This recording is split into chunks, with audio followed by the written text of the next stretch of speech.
Hi, welcome to this edition of the CUFFS program, and I'm your host, Aaron Stevens of the Richmond Police Department. It's been a few months since we've been able to get in the studio, but I need to explain to you what's been going on. The Richmond Police Department has hired over 35 new officers over the last 4 years. We have gone from, how do I say it, a middle-aged police department to now one where a lot of our officers are under the age of 30, and 35 or more of them have less than 5 years of experience.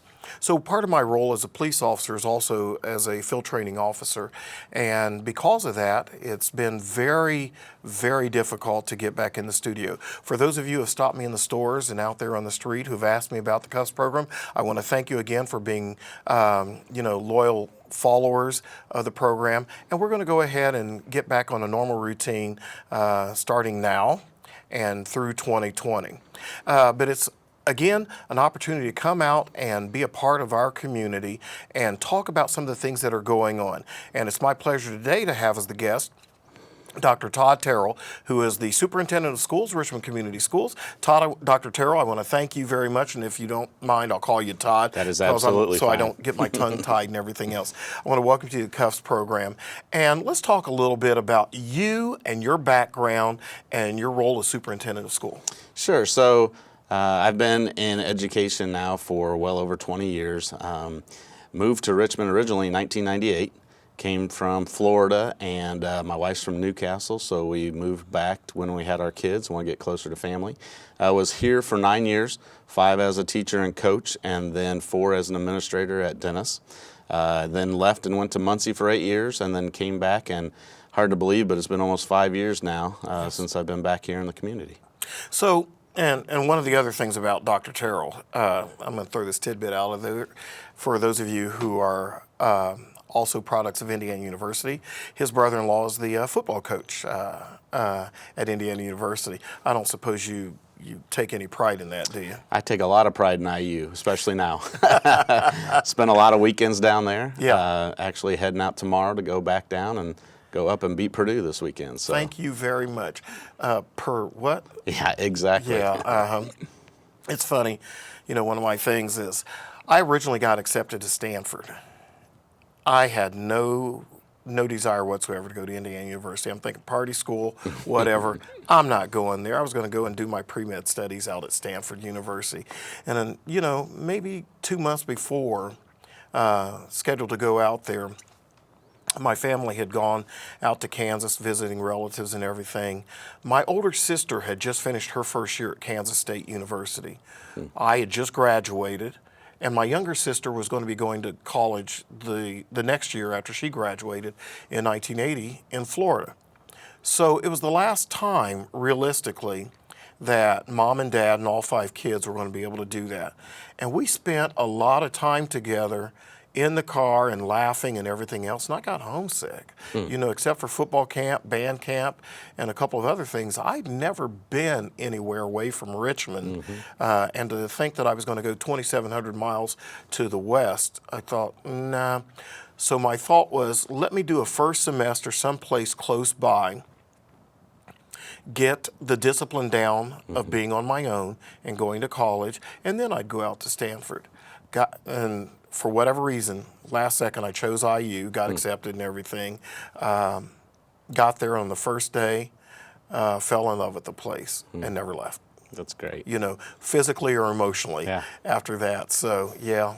California's a great place to visit, but great place to visit. And I just got back from Arizona just a day and a half ago. And it's always nice to get away, but as the little girl said when she clicked her heels 3 times, there's no place like home. Yeah, that's right. And so you're going into your 5th year as superintendent. So you are back at home now. I am. Talk about some of the highlights that are going on right now, because I know that a lot of people don't understand. It's not just about opening up doors every day at 7:30. There's a lot of things that are going on behind the scenes, not just with your leadership, but also with teachers and everything else to make this the school of choice in East Central Indiana. Absolutely. So one of the things that we're really proud of is being proactive with our kids and providing experiences for them, that equitable educational experience. that a lot of them wouldn't experience any other way. And so we really take pride in being that school system that can meet the needs of our kids currently, but then also looking forward and what's coming as they graduate and they go on to universities, or they go to the technical colleges, or they go directly into the workforce. And one of the challenges we face is that in the next 10 to 15 years, over 60% of the jobs that they'll be working will be created. Wow. So that means they're not even out there right now. That's right. And so it's not so much about creating a career expectation for them, but it's really preparing them for a skill set so then they can adapt to whatever that career is going to become. So as we look at it now, the new literacy is no longer reading. Reading is important. I'm not taking anything away from that. But in the 21st century, literacy is really being able to learn a set of skills and unlearn that set of skills and learn a new set of skills while you're receiving information and data that you can then apply to whatever the job is that you're working on or the task that you've been given, so that you can take that information and move forward with it and adapt to being what your employer needs at the time. Wow. We've come a long ways from the abacus to the big calculator to the calculator on the watch to, you know, we live in a global educational society now. Absolutely. And because of that, I'm amazed when I go into an elementary school and I sit there and I see second graders and third graders being able to do things on computers that I would not even imagine, you know, 10 years ago, 5 years ago, 5 minutes ago. And they're navigating me through things when I visit them in classrooms that is just totally outstanding. You're right. And you know, so much of what we do is really about that digital citizenship and helping our kids know that just because they can do certain things on electronic devices, that doesn't mean they should. And so helping them know the difference between the two. But we really seek that balance of screen time where everything is based off of a computer. And you know, one of the things that I'm concerned with as we move forward as a country, as a society, is how do we interact with people? And so much of that is lost from kids, from adults being able to get on social media and just shoot out certain things and not having that face-to-face, not seeing the human element of how do they respond when you say certain things or do certain things. So it's really a balance of making sure that our kids are adept at using the technology as they should, but still being able to have that personal conversation and that human side of everything else that goes on.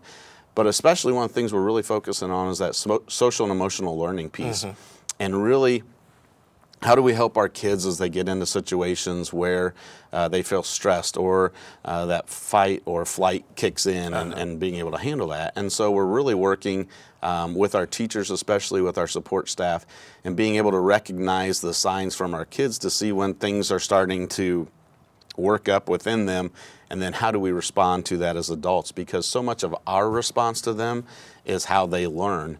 And so our goal is when they come to school that, one, it's a safe place, but two, it's also a place where they feel loved, supported, that they're taught skill sets of how they can handle themselves and bring themselves back into a good place where then they're able to move forward and deal with whatever the issue might be at that time. You know, that's very interesting, because what you have just said, if you were sitting in a roll call or in a training session of any police department around Indiana or across the country, that's basically the same thing that we are focusing on right now, the social emotional learning skills, the disconnect based upon the technology that kids have today.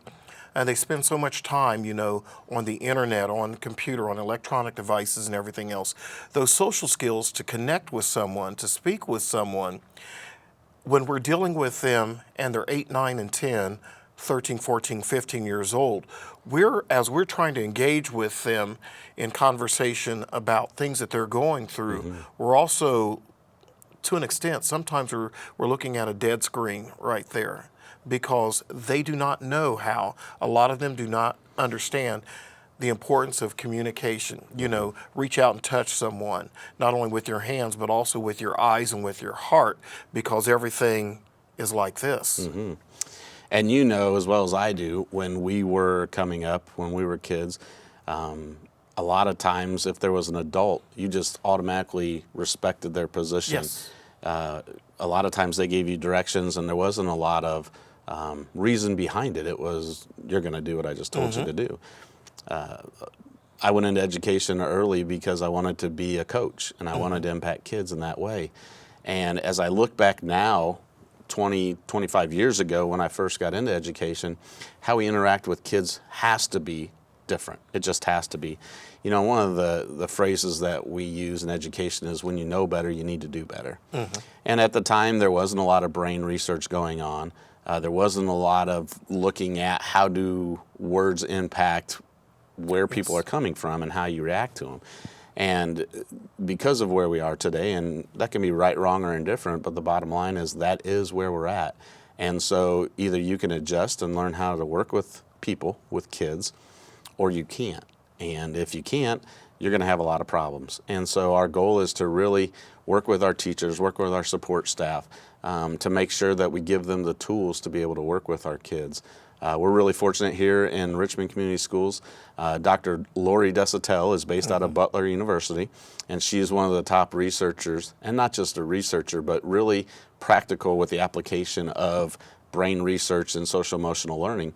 And we partner with her and have a cadre of between 40 and 50 teachers and administrators who work with her monthly. And then she brings them different tools and different subjects as they work through it, so then they can take that back into their buildings. And you know, I'm really proud of the professional development model we have here in Richmond Community Schools, where it's about our people teaching our people.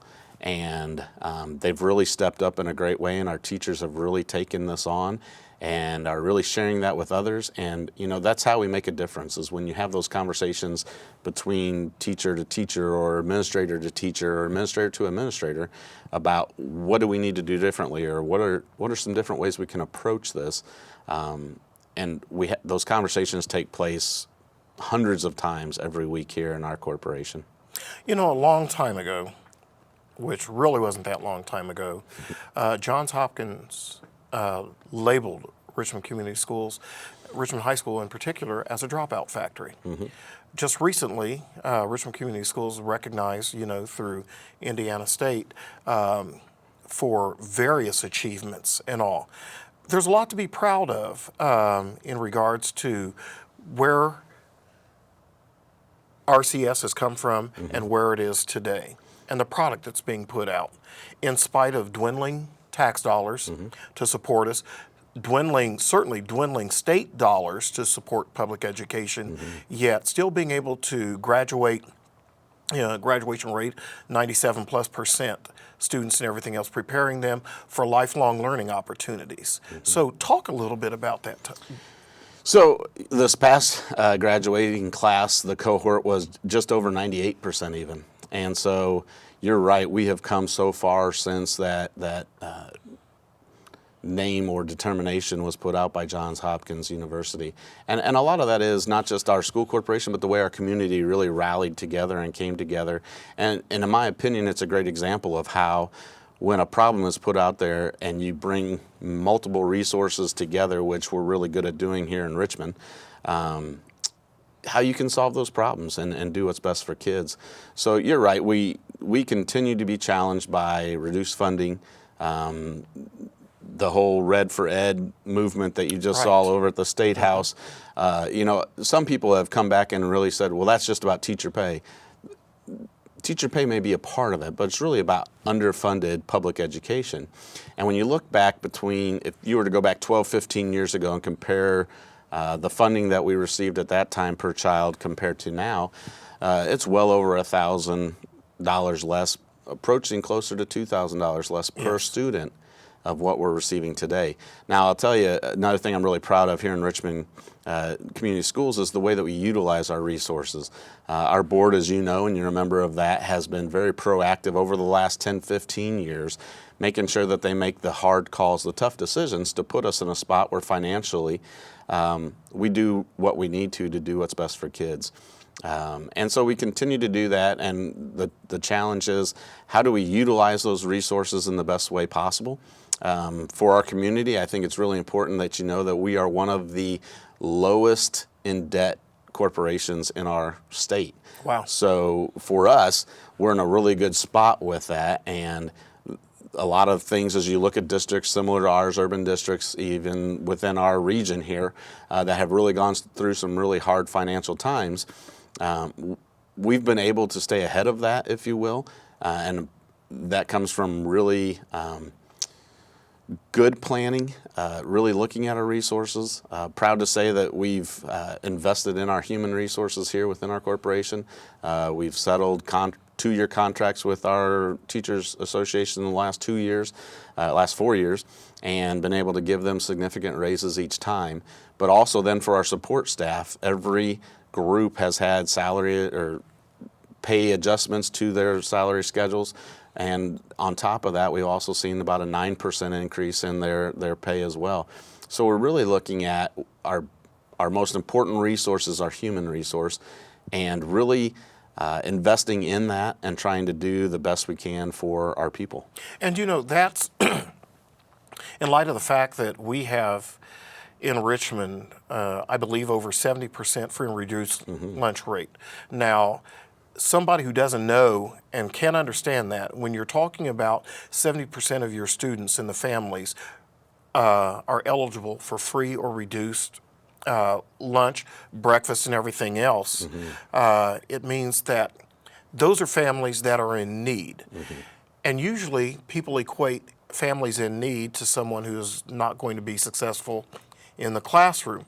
Yet again, I go back to 97+% graduation rate. The success is everything from pre-K all the way up to high school, and putting out very successful young people. Absolutely. And I think the point you make is a great point, and that is that while we do have over 70, right now it's 74%, and if everybody filled out the forms, we're pretty sure that'd be closer to the mid 80% range. And so we have a lot of students who are at risk, but that doesn't mean that they cannot go on and be successful, they cannot go on and have great careers and great lives. It means they're at risk. And so at risk, if you think of that term in and of itself, that means they need somebody to step in and help. And so we look at we have that opportunity to step in and help and get them to where they need to be. Our parents, the people who work with our kids daily, it's not that they want less for their kids because they're at risk. It's just they're at risk and they need those additional supports. So our community has been amazing, the community partners we have, and if I start naming them, I'll leave them off, so I don't want to go there, but the after-school supports that are there, the in-school supports that are there, working with our law enforcement officers, even with social emotional learning and teaching the teen brain and policing the teen brain. I tell you, the supports that are in place here in the Richmond community are like few that I know of across our state and our country. And when I go to conferences and everything else, I listen to educators, police officers from around the state, even from around the Midwest, who talk about, when I mention I'm from Richmond, Indiana, they talk about and they highlight some of the things that are going on here. And I'm thinking, yeah, kind of like a peacock, you're very proud. But we here in the community don't necessarily understand the magnitude of the success that's going on in Richmond Community Schools in this area, and how it expands and goes beyond the boundaries of this community, but reaches out to Indianapolis and St. Louis and Louisville, Kentucky, and around this area. The successes are just very well known. Yeah, and especially here at the state level. So I've been invited to sit on the advisory council for our state superintendent, Jennifer McCormick, and I'm one of 12 superintendents there who get to be a part of that.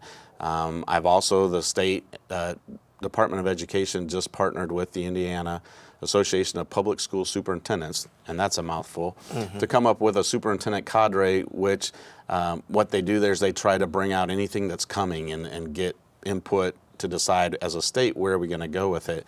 And I have been invited to be a part of that, and there's 15 superintendents that are part of that. And those are just a couple of examples, from cabinet members to directors to our teachers who are being invited to speak across the country at at-risk conferences, or just at teaching conferences, at how do you integrate technology into your classroom. And you're right, we have been recognized around the state, but also around the country. And part of that is when you see the successes that we're having, and you start to get the invitations for our people to be a part of these different groups, is an indication of what is happening every day here in Richmond. That's great. You mentioned last week the Red for Ed Day, which was November the 19th in Indianapolis. You had mentioned that some people felt it was all about teacher pay, and I do know for a fact that may have been a component, but it was only driven by the fact that so many dollars have been taken away from public education that also goes to eliminate salaries and everything else for teachers. And I know that our professions are basically linked together. You in the education, me in law enforcement, probably what I consider to be the two most important jobs and career paths in the nation right now. Your success in the classroom or in the school corporation has a direct effect on my daily responsibilities as a police officer. If public education fails, law enforcement is going to be busy from here on out because you're going to have kids who are basically the next generation of the criminals that are going to be sitting in the back of the car. And so when I think of Red for Ed Day, it's about dollars. Give us the money. Give us the money for our classrooms, for our support, and everything else, so we can put out a thriving and successful new generation of young people instead of one that's going to be sitting in the back of a police car. Absolutely, and I think one of the keys that you hit on there is that additional support. When you look at different types of schools and at-risk populations in particular, it costs more to meet the needs of kids who are at risk. And therefore, we really need to have those additional supports so we can provide the things that we need to, the social, emotional, mental health. Looking at the additional technology pieces that they may need that other students may get automatically at home. So it really is looking at that and bringing those resources together and meeting the needs of our kids. Todd, you know, in the schools of choice now that we're that world that we live in now, I'm just moving to Richmond. I've got 2 children. You know, my wife, my wife, my 2 children. Why do I want to send them to Richmond Community Schools? You know, it's a great question. And so one of the things that I do in our schools is Donuts with Dr. Terrill. And we reach out, and Bismarck Donuts has been really good in helping us support that. Muddy Monkey has supported us with donuts with that. But one of the questions I ask the kids, in elementary to middle, intermediate kids to high school kids, is as I'm talking to parents and they say to me, why should I bring my kids to this school? Why should I say that? And it's really interesting to hear the kids talk about the different resources that are there. But as a parent myself, I made the decision, my wife and I made the decision for our kids to go to an urban school district. And I'll tell you, one of the biggest things that I look at is the diversity and the ability to interact with other people. Programs, we have programs that from the highest to the most in need where we can meet our kids' needs. And they get everything that they need, whether they're going to the top university in the country or they want to enter the military, they want to go right into the job force, and we can get them to where they need to be. But to have those conversations with somebody whose family sees things differently or they believe things differently, to be able to have those conversations with your kids while they're at your table, sitting down at dinner and talking with them about why they believe something that we don't believe or why they choose to do something different. In my mind, really, that ability to do that, as opposed to the first time they go away to college and now they're in Bloomington, or they're across the country, or they're wherever they may be, I'd rather be able to have that conversation and build that foundation with my kids while I'm eating with them every night. Yes. So I think that the diversity is a big part of it. The programs are a big part of it. The extracurricular things that they're able to be involved with, and the resources that are there. And most importantly, I'd bring it back to our staff. Our teachers, our administrators, our support staff are second to none. And I really believe that you could put our teachers in any school corporation and they would do well.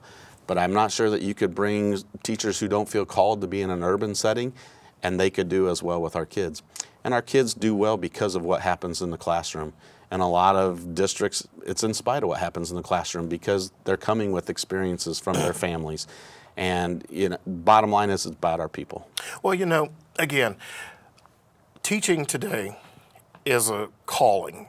It's a ministry. Lack of a better expression.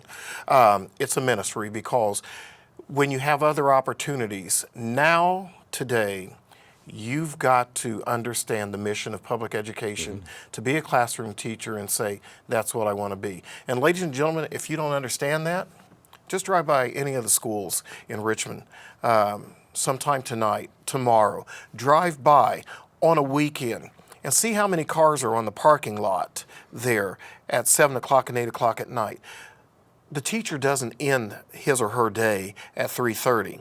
Usually a lot of them are still there about 7 o'clock at night because they're investing for the next day, and as they do that, they're preparing to invest in that next generation of successful people that will basically be our movers and shakers of the community of Richmond. So, Todd, I want to thank you. We're down to 1 minute. I want to thank you for being a guest on there. If there's one last thing that you want to say to the public, go ahead and share that with them. I would just say Richmond Community Schools is here to serve kids. We do the best that we can with the kids and provide them with great opportunities. And We Are Richmond's not just a logo. We are Richmond. We're about the future. We're about the present. And we're about honoring the traditions that have been given to us from the past as well. Good. Well, I want to thank Dr. Todd Terrill, the Superintendent of Schools, Richmond Community Schools, for being a guest today. And I hope you've been given an insight as to what's going on, the successes, but also what's going on in the background that's making Richmond Community Schools very successful. When RCS succeeds, Richmond as a community succeeds. Our workforce, our economy succeeds, and it's all because of the successes of the classroom teacher and public education. Make Richmond Community Schools your school of choice. We'll see you out there.